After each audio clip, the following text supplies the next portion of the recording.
Assalamualaikum warahmatullahi wabarakatuh. Selamat pagi semua. Bagaimana kabar hari ini?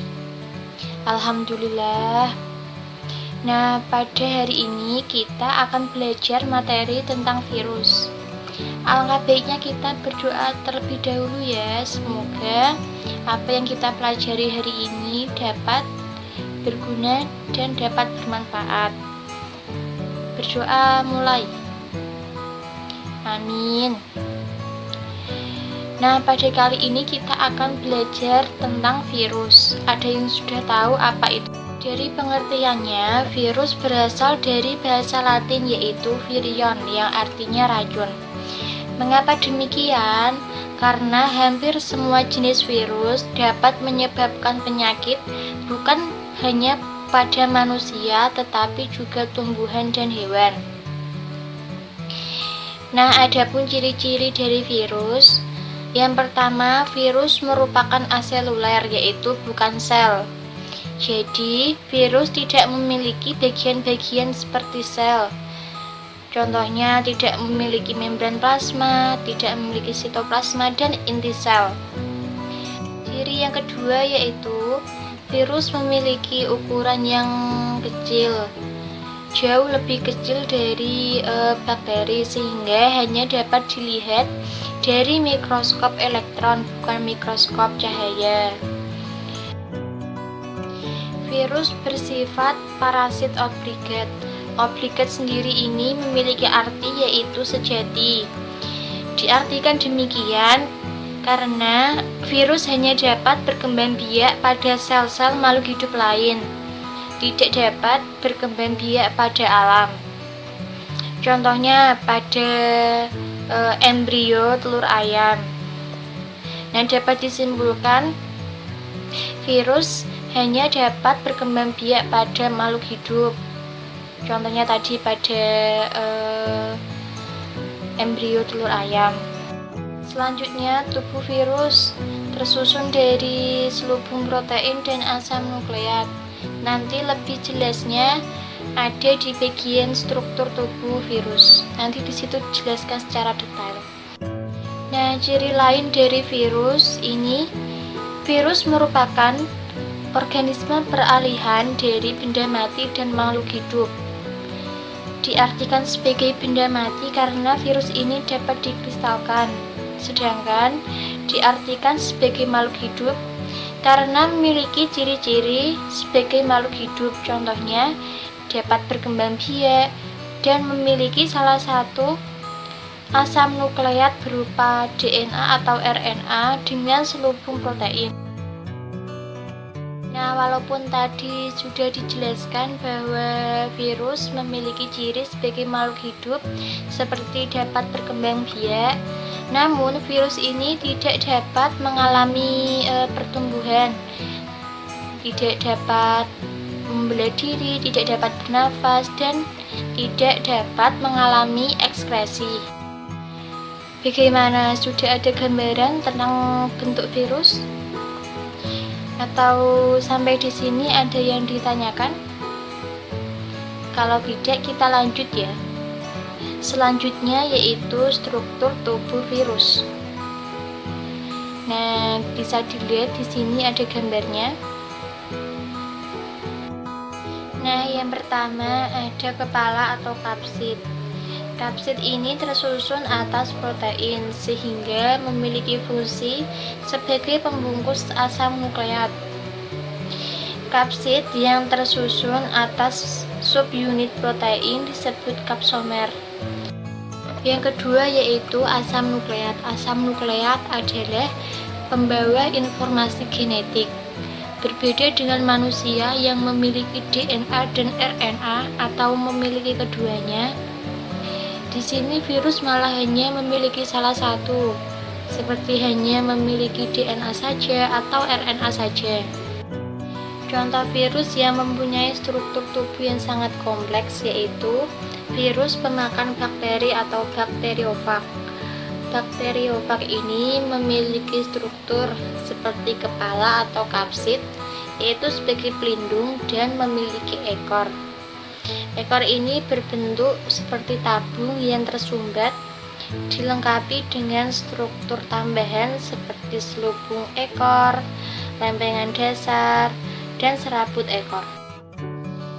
Di sini saya akan menampilkan sebuah video animasi yang menjelaskan tentang virus. Disimak baik-baik ya.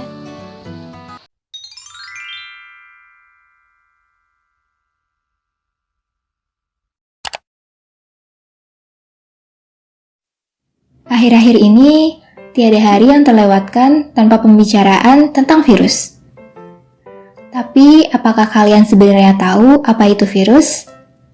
Dari segi bahasa, virus berasal dari bahasa Latin yang berarti racun dan cairan berbahaya lainnya. Virus adalah mikroorganisme atau makhluk yang sangat kecil dan bersifat patogen. Artinya, menyebabkan penyakit pada makhluk hidup yang dimasukinya. Seberapa kecil virus? Untuk memahaminya, mari kita bandingkan dengan mikroorganisme lain, yaitu bakteri. Virus berukuran 20 nanometer hingga 300 nanometer, sedangkan bakteri memiliki ukuran diameter 200 nanometer hingga 1000 nanometer. Dengan demikian, virus cenderung mempunyai ukuran yang lebih kecil jika dibandingkan dengan bakteri, sekitar 10-100 kali lebih kecil. Bila kita membayangkan bakteri sebagai seekor gajah, maka virus akan terlihat seperti tikus di sampingnya. Bakteri dan virus sama-sama tidak dapat dilihat dengan mata telanjang. Namun, kita dapat melihat mereka dengan alat bantu. Untuk bakteri, kita dapat melihatnya dengan bantuan mikroskop cahaya. Sedangkan untuk virus, kita membutuhkan alat yang lebih canggih, misalnya mikroskop elektron. Lalu, kapan ya kira-kira virus ada atau muncul? Kita tidak tahu dan hanya bisa menduga, karena virus tidak meninggalkan fosil. Dokumentasi mengenai virus yang diawetkan dan disimpan di laboratorium baru dilakukan pada awal abad ke-20-an. Walaupun virus memiliki gen DNA atau RNA yang berfungsi untuk berevolusi dan bereproduksi atau memperbanyak diri, virus tidak memiliki sel.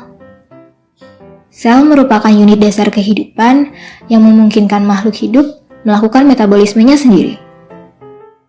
Untuk itu, virus membutuhkan makhluk hidup lain sebagai inang untuk membantunya bermetabolisme. Di luar sel inang, virus tidak dapat bereproduksi.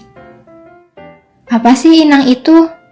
Inang adalah organisme lain yang menyediakan makanan dan tempat berlindung.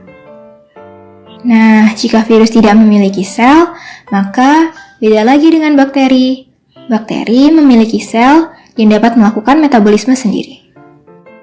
Sehingga bakteri dapat berkembang dan bereproduksi tanpa bantuan inang. Nah, sekarang kalian tahu kan perbedaan mendasar antara virus dan bakteri? Semoga ilmu ini Bagaimana? Sudah ada gambaran kan tentang penjelasan video tersebut? Nah, kita lanjut ya. Nah, adapun bentuk-bentuk virus yang pertama ada spiral, yaitu berbentuk silindris. Kapsid ini memiliki struktur seperti untaian benang. Yang kedua, sesuai dengan namanya, virus ini berbentuk icosahedron, yaitu berbentuk 3 dimensi yang memiliki 20 sisi. Bentuk ini sangat mudah dikenali karena bentuknya yang simetris. Nah, yang ketiga, virus berpelindung. Virus ini mempunyai pelindung atau pembungkus di bagian luarnya. Yang keempat, virus ini yang memiliki struktur yang sangat kompleks. Contohnya yang sudah dijelaskan tadi adalah bakteriofag yang memiliki kepala dan juga ekor. Nah, selanjutnya yaitu reproduksi pada virus. Virus hanya dapat berkembang biak di dalam sel dan di dalam jaringan yang hidup. Contohnya pada bakteri, jaringan embrio hewan, manusia, dan tumbuhan, sehingga virus ini tidak dapat bereproduksi sendiri. Hal tersebut dikarenakan virus tidak memiliki sistem enzim dan tidak dapat bermetabolisme. Virus dapat bereproduksi atau berkembang biak, yaitu dengan cara virus harus menginfeksi sel inang yang berupa makhluk hidup lain tadi, contohnya seperti manusia, tumbuhan, dan hewan, seperti itu. Lanjut ya. Nah, di sini ada dua macam cara virus menginfeksi bakteri. Yang pertama secara litik. Nah, virus ini dapat menginfeksi sel inang atau bakteri setelah melakukan reproduksi. Cara yang kedua yaitu lisogenik. Virus ini tidak dapat menginfeksi sel inang atau bakteri, tetapi virus ini berintegrasi dengan DNA sel bakteri, sehingga pada saat bakteri ini berkembang biak dengan cara membelah, virus pun ikut membelah. Seperti itu. Selanjutnya yaitu peranan virus dalam kehidupan sehari-hari. Ini ada dua, yaitu virus yang merugikan dan menguntungkan. Virus yang merugikan, pada umumnya virus ini bersifat merugikan karena dapat menginfeksi pada manusia, hewan, dan tumbuhan. Nah, hal ini dapat menyebabkan timbulnya penyakit. Nah, contoh penyakit pada manusia itu ada herpes, ada SARS, ada influenza, ada Ebola, dan lain-lain. Sedangkan pada hewan ini ada rabies, ada flu burung, dan sebagainya. Nah, tidak semua virus ini bersifat merugikan. Ada juga virus yang menguntungkan bagi kehidupan sehari-hari. Ini misalnya pada bidang kedokteran dan penelitian. Nah, salah satunya yaitu untuk melemahkan bakteri patogen, untuk alat diagnosis, memproduksi vaksin, dan membuat antitoksin. Saya cukupkan materi pada hari ini. Silakan kalau masih ada yang bingung atau ada yang mau ditanyakan, silakan, monggo. Ini sudah paham semua? Jika tidak ada yang ditanyakan lagi, saya cukupkan untuk hari ini. Semoga apa yang kita pelajari hari ini dapat bermanfaat bagi kita semua. Insya Allah kita akan bertemu di minggu depan ya. Kurang lebihnya saya mohon maaf. Wallahul muwaffiq ila aqwamit thoriq. Wassalamualaikum warahmatullahi wabarakatuh.